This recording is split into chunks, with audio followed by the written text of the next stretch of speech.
다른 또 얘기를 한번 해보겠습니다. 어, 먼저 지금 이건 뭐 예전에 그냥 습작으로 잠깐 작업했다가 작업을 완성하진 않은 세션인데, 자 보시면은 이제 트랙이 뭐 여러 가지가 이렇게 있죠. 여러 가지가 이렇게 있어서 이제 작업을 완료한 건 아니에요. 대충 그냥 코드랑 리듬만 살짝 찍어 놓은 것인데, 자 이렇게 작업을 일단 한 다음에 여러분들 이제 가이드를 뜨거나 하게 되죠. 자 그럼 가이드를 뜰 때 보통 학생분들 보면 이렇게 작업한 여기다가 바로 그냥 오디오 트랙 만들어서 작업을 하는 걸 많이 봤어요.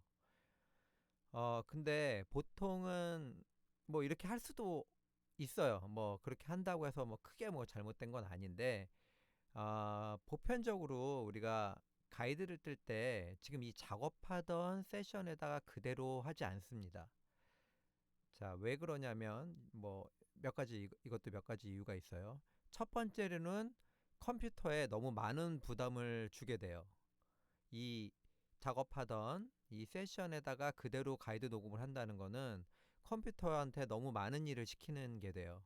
그래서 컴퓨터 사양이 물론 최신형이 아주 높으면 가능해요. 그런데 대부분 그렇게 높지 않고, 대부분은 뭐 조금 오래된 맥을 쓴다거나 아니면은 최신형을 샀더라 하더라도 CPU 성능이 그닥 높지 않은 제품을 샀다면 마찬가지예요. 옛날 제품이나.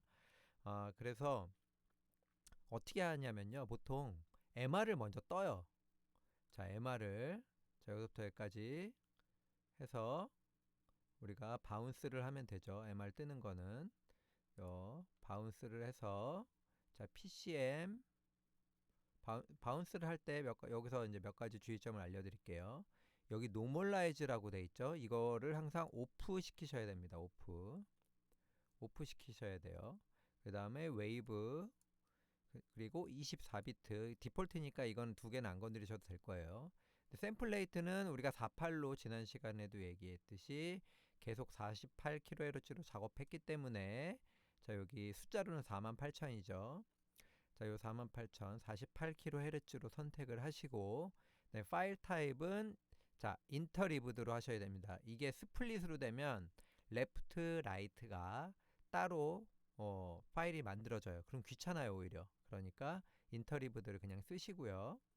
그 다음에 여기 디더링은 일단은 논으로 기본이 돼 있어요. 자 지금은 48kHz로 작업하고, 원래 로직은 기본이 24비트거든요. 48kHz에 24비트로 작업한 걸 그대로 같은 포맷으로 바운스를 하는 거기 때문에 자, 이 디더링을 할 필요가 없어요. 그런데 만약에 내가 48kHz로 작업을 했지만 어떤 사정에 의해서 44.1로 변경을 해야 된다. 혹은 그보다 뭐 더 낮은 샘플레이트로 변경을 해야 된다 할 때는 여기 디더링에서 이거 세 개 중에 하나를 선택을 해 주셔야 됩니다. 이유는 복잡한 또 디지털 이론이기 때문에 생략하겠습니다. 이거 뭐 너무 음향학적인 얘기이기 때문에 여러분들이 그런 지식까지 뭐 많이 알아야 될 필요는 없어요. 당장은. 그래서 샘플레이트를 낮추거나 비트를 낮출 때, 이럴 때는 요 디더링이 필요하다는 거 정도로만 알고 계시고, 일단은 지금 같은 샘플레이트와 같은 비트로 우리가 아웃풋을 뽑을 거기 때문에 디더링은 하지 않으셔도 됩니다.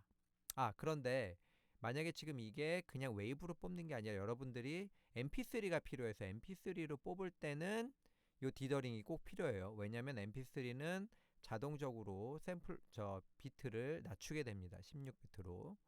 그렇기 때문에 mp3로 할 때는 디더링을 꼭 이렇게 세팅을 해주시고, 그런데 지금은 웨이브로 뽑을 것이기 때문에 24비트에 48kHz니까 디더링이 없어도 됩니다. 자 이렇게 해서 자 뽑아보죠. 한번 뽑아보겠습니다. 자 그러면 뭐 간단하게 MR이라고 적어볼게요.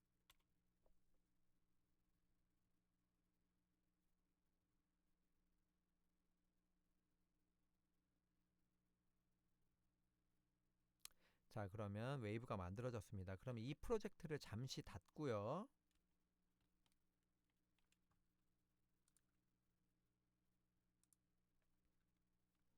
자, 보컬. 자,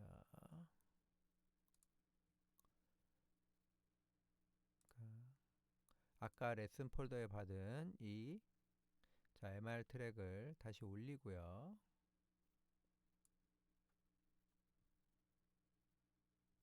이게 지금 44.1로 세팅되어 있네요. 다시 48로 바꾸고, 이게 로직은 자꾸 디폴트를 열면 44.1로 되기 때문에 48kHz로 바꾸시고 다시 MR을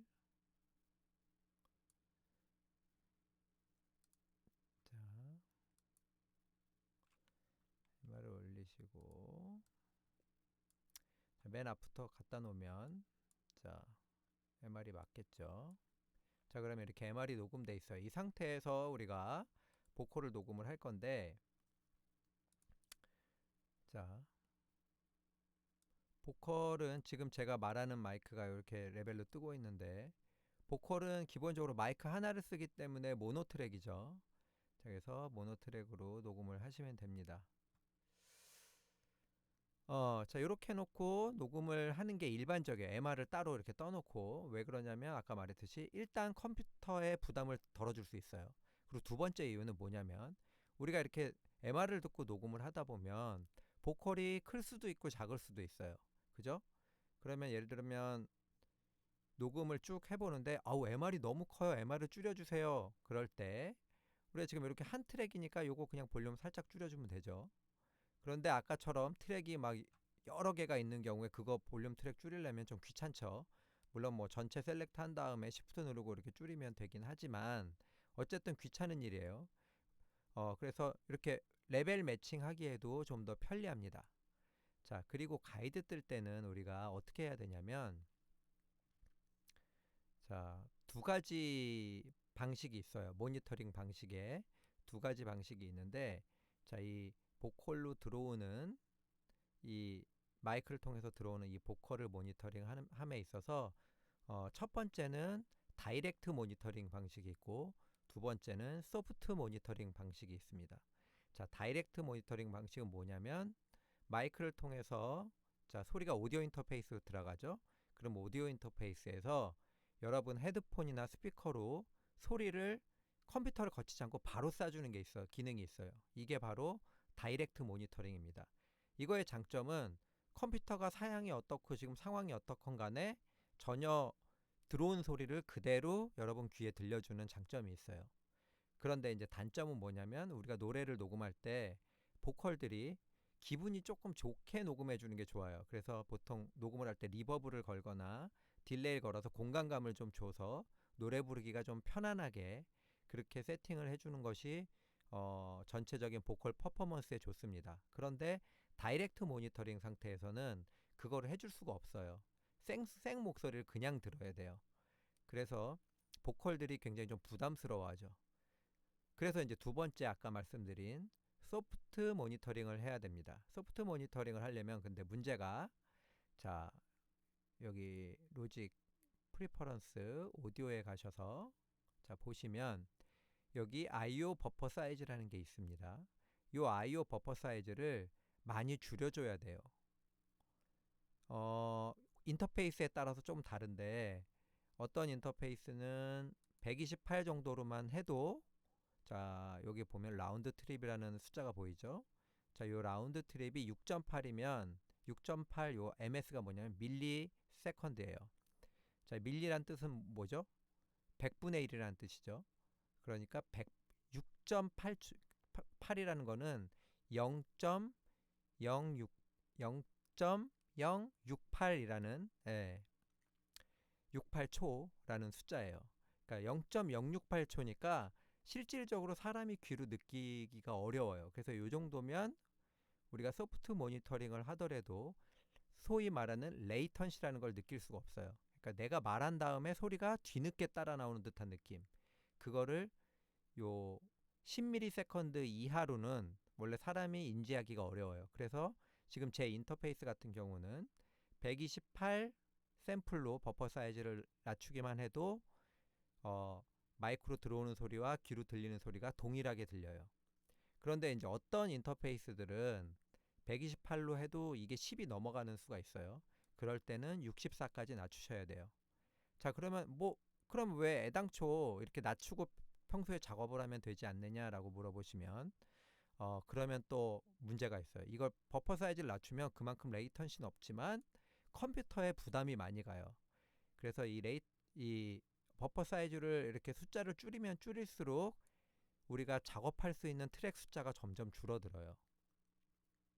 물론 이렇게 MR 하나에 보컬 하나 녹음하는 경우는 사실 뭐 64로 해도 전혀 뭐 컴퓨터에 부담을 주진 않습니다. 그런데 아까처럼 미디 작업을 많이 하고 가상악기를 많이 띄우고 뭐 이런 상황에서는 128만 해도 컴퓨터에 많은 부담을 주게 돼요. 그래서 미디 작업할 때는 보통 저 같은 경우는 256이나 512 요 정도 숫자에서 작업을 하고요. 가이드 녹음할 때는 128까지 내립니다. 진행되고 이제 적용이 된 거예요. 이러면 여기 요 보컬 녹음할 트랙에다가 컴프레서도 걸고 뭐 리버브를 걸고 딜레이를 걸어도 전혀 레이턴시가 없이 녹음이 가능합니다. 그리고 여기다가 지금 거는 플러그인들은 녹음하는 원본에는 전혀 전혀 손해를 끼치지 않고 그냥 모니터링에만 우리가 이펙터를 거쳐서 듣게 되는 거예요. 그러니까 녹음하는 원본은 전혀 이펙팅이 걸리지 않은 그냥 원래 소리가 녹음이 되는 거고, 그냥 노래 녹음할 때 우리가 귀로 듣는 것만 이렇게 모니터링만 리버브를 살짝 걸어서 들을 수 있게 되는 겁니다. 자, 그러면 요게 가이드 트랙이라고 생각하고, 자, 리버브를 걸 때 여기 인서트에다가 직접 거는 친구들이 있는데, 물론 그래도 돼요. 뭐 그런다고 꼭 큰일 나는 건 아니에요. 그런데 일반적으로 리버브 같은 이제 공간 계열은 인서트에다 직접 거는 게 아니고 대부분 어떻게 거냐면 여기 뒤에 보면 오디오 FX 밑에 샌드라는 글씨가 보입니다. 이 샌드를 눌러보면 자, 버스라는 게 있어요. 지금 버스에 뭐 버스 1, 버스 2, 버스 3 쭉 나오죠. 여기 일단 버스 1을 선택해 볼게요. 버스 1. 자, 그러면 뭔가 변화가 생겼는데 여기 일단 파란불이 들어와 있고, 자, 오른쪽 요 트랙이 아까는 스테레오 아웃이었는데 여기 지금 옥스 1이라는 걸로 바뀌었죠. 자, 이게 뭐냐면 요 트랙에서 요, 요 옥스를 통해서 요 옥스 트랙으로 소리를 보내줄 수 있습니다. 자, 그래서 여기서 요 옥스의 볼륨 양을 설정을 해주면 요 지금 오디오 2라는 데 여기 녹음되어 있는 소리가 자, 여기 옥스 1이라는 곳으로 넘어가게 돼요. 소리를 보내주게 돼요. 그러면 여기 옥스 1에다가 리버브를 거는 겁니다. 여기다가 리버브가 어디 있죠? 예, 리버브를 걸겠습니다. 자, 이런 리버브를 자, 걸게 돼요. 그리고 여기 보면 드라이가 제로고 웻이 30%죠. 웻을 100%로 할게요. 드라이는 뭐냐면 이펙터가 걸리지 않은 소리. 이 웻이라는 건 뭐냐면 이 리버브에 이펙터가 걸린 소리를 뜻해요. 그래서 리버브 걸린 거를 100%로 하고, 왜 드라이를 제로로 하냐면 원래 목소리는 계속해서 요 트랙에서 나갈 거니까요. 자, 이 옥스로 걸린 여기는 오로지 리버브만 나가게 하는 겁니다. 자, 그래서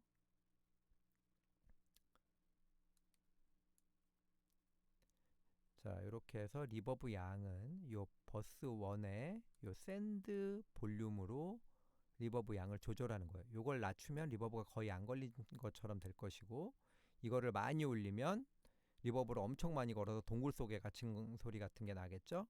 자, 그래서 이렇게 해놓고 녹음을 하는 게 보편적인 방법입니다.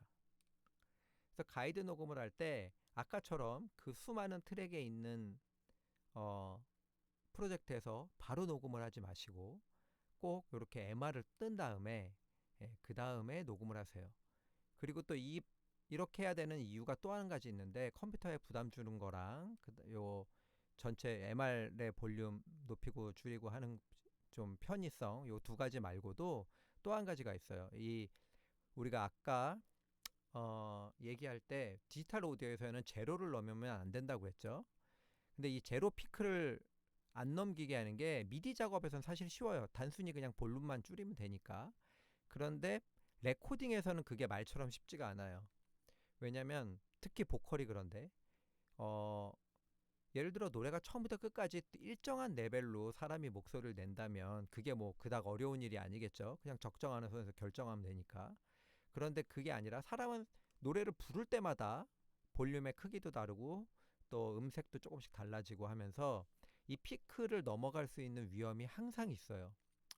그래서 보컬 녹음을 할 때 어떻게 하냐면 제일 큰 부분을 노래를 시켜봐서 아까 작업할 때 전체 MR 작업할 때와 마찬가지로 노래가 제일 큰 부분이 여기가 마이너스 6dB가 넘지 않도록 마이크 볼륨을 세팅을 하는 겁니다. 마이크 볼륨 세팅은 어디서 합니까? 오디오 인터페이스에 마이크 게인을 가지고 테스트를 하는 거예요. 그래서 가장 문제는 이제 발라드 곡들인데, 발라드 곡들이 벌스는 굉장히 낮은 음이고 저기 위에 코러스 파트는 굉장히 높은 음을 내죠. 특히 브릿지 끝에 뭐 보컬의 어떤 애드립이나 뭐 이런 거를 할 때 보컬이 굉장히 소리가 커지죠. 그 소리의 크기가 차이가 엄청나게 커요. 그래서 원래 녹음실, 이제 프로 녹음실 같은 데서는 컴프레서라는 걸 이용해서 볼륨의 편차를 좀 줄이는 방법이 있긴 하지만, 자, 여러분들은 컴프레서가 없기 때문에 그걸 수동으로 해야 돼요. 그래서 어떻게 하냐면 노래가 제일 큰 부분에를 몇 번 불러봐서 거기에 알맞는 마이크 프리 게인을 설정을 해놓고, 그 다음에 앞부분에 소리를 좀 작게 내는 부분, 요런 데는 그보다 소리를 조금 더 키워야 될 거예요, 아마도. 그래서 마이크 프리 볼륨을 그렇게 벌스 부르는 부분과 코러스 파트 크게 소리 내는 부분을 구별을 해서 이 마이크 프리 게인을 여러분들이 살짝 조정을 해가면서 녹음을 해야 할 것입니다. 그렇게 해서 보컬이 전체가 녹음이 됐을 때 제일 큰 부분이 마이너스 6dB가 넘지 않도록 그렇게 녹음하는 것이 정상입니다. 한번 프로 녹음실에서 녹음했을 때 볼륨, 이 눈으로 보이는 그 그래프 파형이, 보컬의 웨이브 파형이 어떤 정도인지 한번 예시를 보여드리겠습니다.